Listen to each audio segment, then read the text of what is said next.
जय हिंद दोस्तों।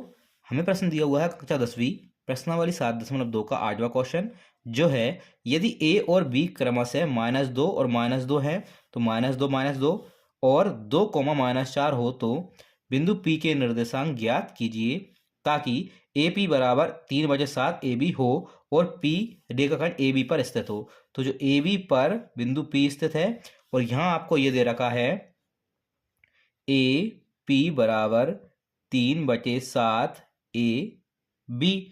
तो हमको क्या करना है, ये हो जाएगा आपका AB आपके बटे में जाएगा, तो ये हो जाएगा AB बराबर 3 और 7। यहाँ पे आपको AB की वैल्यू है वो 7 है, मतलब यहाँ से यहाँ तक की दूरी जो है 7 दे रखी है और AP जो दे रखा है आपको 3 दे रखा है। तो जब यहाँ से लेके यहाँ तक ये आपका कितना है 7 है और ये आपको 3 दे रखा है, तो हम 7 में से 3 माइनस कर देंगे तो आपके पास बचेंगे 4, जो कि P से लेके B तक की आपकी दूरी का अनुपात हो जाएगा। तो हम इसको मानते हैं आपका x1, ये आपका y1। इसी प्रकार ये जो है वो फर्स्ट वाला आपका x2 है, दूसरा आपका y2 है और जो आपको अनुपात दे रखे हैं वो है आपका m1 और ये जो है वो आपका है m2। हम विभाजन सूत्र के फॉर्मूले में रखते हैं, आपको P के निर्देशांक निकालना है, तो इसके निर्देशांक हम मान लेते हैं x, y है। यहाँ पे फॉर्मूला होता है x का विभाजन सूत्र से m1 plus m1 x2 plus m2 x1 बटे m1 प्लस m2। सोल्व करते हैं। यहाँ पे m1 आपके पास कितना है 3 है, तो ये 3 गुणा x2 आपके पास 2 है, तो ये 2 हो जाएगा प्लस m2 आपके पास 4 है और x1 आपके पास -2 है, तो गुणा -2 कर देते हैं बटे m1 प्लस m2, तो m1 प्लस m2 मतलब 3 + 4, तो ये हो जाएगा 3 + 4।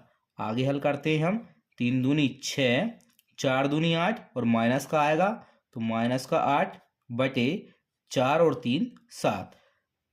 अगली स्टेप बनेगी 6 में से 8 जाएंगे, मतलब 8 में से 6 जाएंगे तो ये बचेंगे 2, बड़ी संख्या के पास माइनस का चिन्ह है तो माइनस हो जाएगा बटे 7। तो ये आपके पास x की वैल्यू आ गई -2 बटे 7।